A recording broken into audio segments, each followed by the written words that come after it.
Hello everyone, I am Preeti Varman, Faculty of Commerce, and welcome to my channel Commerce Beginners. Today I will discuss some more basic terms of accounting.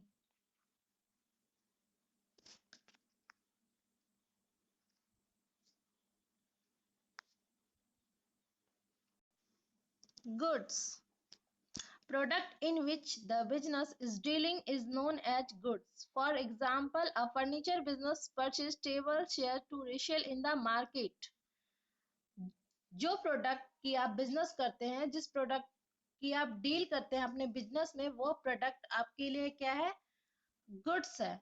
अगर आपका business furniture का है तो table और chair आपका goods है, और अगर आपका बिजनेस क्लॉथ का है तो क्लॉथ आपके लिए गुड्स है। लेकिन आपने फर्नीचर को अपने बिजनेस में रखा है तो वो एक एसेट्स है, क्योंकि आप उसके बाइंग एंड सेलिंग नहीं कर रहे हैं।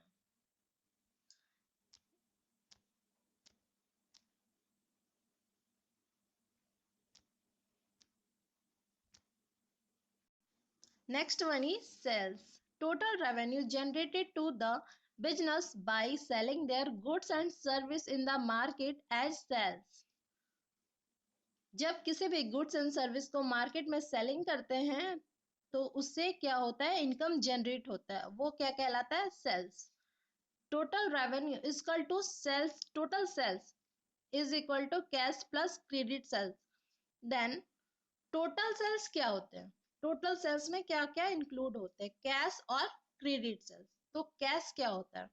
जिस सेल्स से कैश हमें करंट में मिलता है उसको क्या कहते हैं? Cash.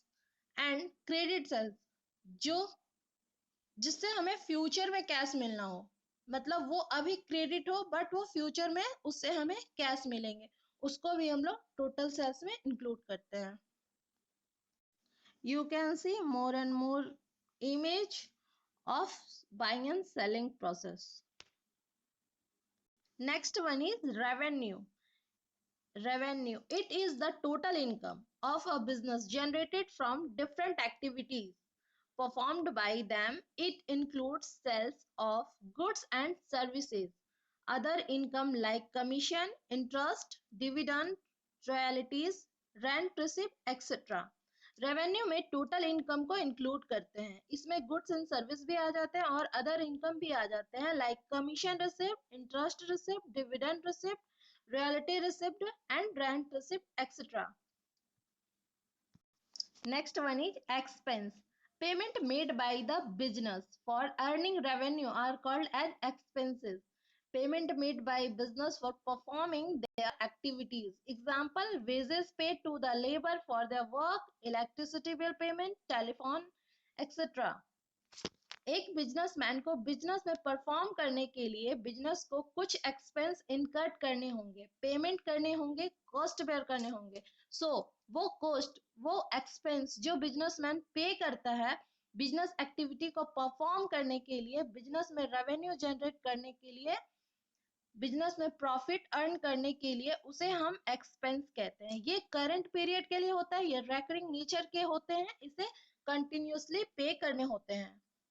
You can see more example of expenses: wages paid to the labor their work, and electricity bill payment, telephonic bill, etc. Next one is expenditure.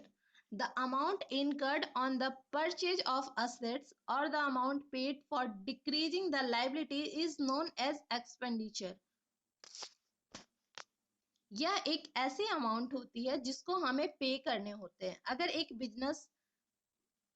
अगर एक बिजनेसमैन असेट्स परचेज करता है तो उसको हम एक्सपेंस नहीं कहते हैं, एक्सपेंडिचर कहते हैं, क्योंकि ये वन टाइम इन्वेस्टमेंट होता है और ये लॉन्ग टर्म के लिए होता है।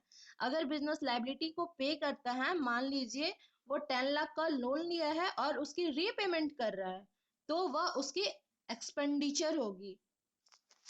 एक्सपेंडिचर दो तरह की होती है, एक रेवेन्यू एक्सपेंडिचर और एक कैपिटल एक्सपेंडिचर।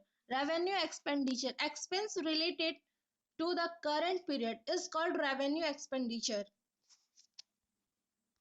ऐसे एक्सपेंडिचर जो हमें करंट पीरियड में पे करने होते हैं, ये रेकरिंग नेचर के होते हैं। And next, Capital expenditure, expenses related to current as well as future period is known as capital expenditure. ये वो एक्सपेंडिचर होते हैं जो फ्यूचर पीरियड के लिए होते हैं, फ्यूचर में हमें उसे पे करने होते हैं और फ्यूचर में यूज करते हैं, उसे क्या कहते हैं? Capital expenditure. Next one is profit. Profit is the difference between the revenue and expenses. It is an excess of revenue of the expenses related to a particular period. Revenue और expense के difference को profit और loss कहते हैं. जो product and service आप market में cell करते हैं उससे आपको क्या मिलता है? रेवेन्यू. रेवेन्यू और एक्सपेंस दोनों एक पीरियड से बिलोंग करते हैं.